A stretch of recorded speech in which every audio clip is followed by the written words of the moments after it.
Okay, so recently I've had the privilege of getting to introduce people to HEMA and starting to actually teach.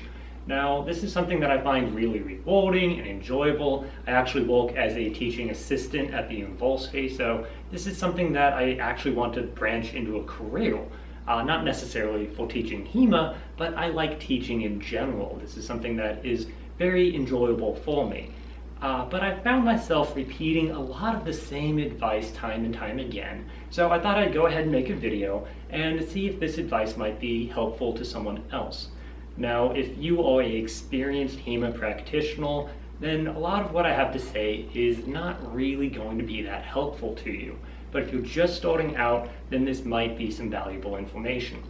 Now, there's not any real order to which one of these points is the most important or least important. I'm just going to ramble off 5 and hopefully find them useful. Now, number 1 would be to practice slowly and develop good muscle memory. You do want to eventually practice at full speed, but practice does not make perfect, right? Perfect practice makes perfect. If you practice with a really sloppy technique, you have really bad edge alignment, maybe you're really tensed up, then that's going to become the dominant muscle memory. And it can form really difficult habits that can take years to overcome. I had a ton of them. For the longest time, I would lean forward. Why? I have no idea. Probably because I was practicing that way for years on end, and it took a really long time not to, and I still catch myself doing it. So if I could go back in time, I would slow down my practice and really focus that I'm doing it correctly and fluidly, and then add speed as I became more proficient with those techniques. So number 2, don't always go for that single time counter. If you don't know what that is, it's if your opponent throws an attack and you attack into that attack. If you pull it off, it is incredibly satisfying, but it's really difficult to do, especially if you're brand new and you don't necessarily know how to read the fight and accurately predict what your opponent is attempting. It's a lot better to build a safe foundation that might have hanging parries or just a simple parry riposte. You can make a cover to enter the close game. There's a lot of other options that are less risky and less likely to get a double hit. Focus on the single time counters as you gain experience. But what I noticed with new fencers especially, myself included, was the second the opponent would throw the strike, we just see that new opening being created and would just attack right into it. I did it countless times, and now I'm having to backtrack to try and develop other aspects of my fencing, like just a simple parry riposte. So it might not be as flashy, but it really should build the foundation of your fencing. Learn the basics and then go for these more complicated techniques as you gain experience. So number 3, just relax. Now, this sounds kind of obvious, but every single person I see who picks up the sword for the first time, they tense up like it weighs like 20 pounds or something. It doesn't. It's really light, and you don't need to, throw your entire back into a cut for it to be effective. If anything, you really need to relax so that you can get the speed of a cut. Now, this is important due to just how all muscles work. Every muscle has a complement. So if you contract, that is the agonist muscle of your bicep, right? And in order for you to re-extend, you have to use antagonist muscle groups to extend it. So the muscles that you use when you're all tensed up are the opposite muscles you need to utilize to extend. So you create a delay. If you're tense, you have to relax before you can cut. And you don't really gain anything by being tense. It's a lot better just to stay relaxed, stay calm, and then explode out. So that's something that you really should practice, and kind of goes to that practice good muscle memory, but just relax. It's okay. It doesn't weigh a lot, and the more tense you are, the more you're going to telegraph, and the less likely you are to get a quick strike. Let's see. Don't make plans.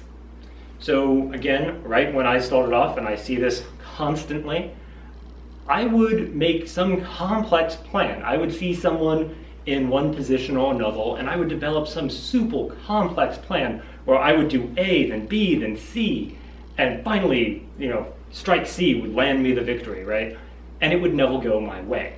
Not once. I would throw the very full strike, and no plan, right, survives contact with the enemy. And it's true, because the second I would throw the very full strike, my entire complex plan would be useless. And I would pause. I would sit there pretty much in longer in this bind doing nothing. And then, of course, I would lose. And once you just, again, relax, don't go for a plan. Don't have A, then B, then C. Kind of have tactical objectives. If you see someone in a position you don't want to attack into, try to bait them out of it.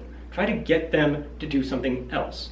If you are in a defensive position, try to offer up a target that is just too irresistible for them to ignore. And now you can defend a more predictable attack.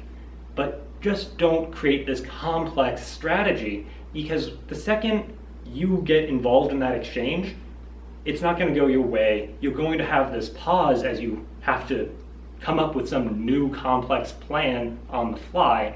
And if you stay committed to that plan, you're probably just going to get a double hit, and it's not going to be that much fun.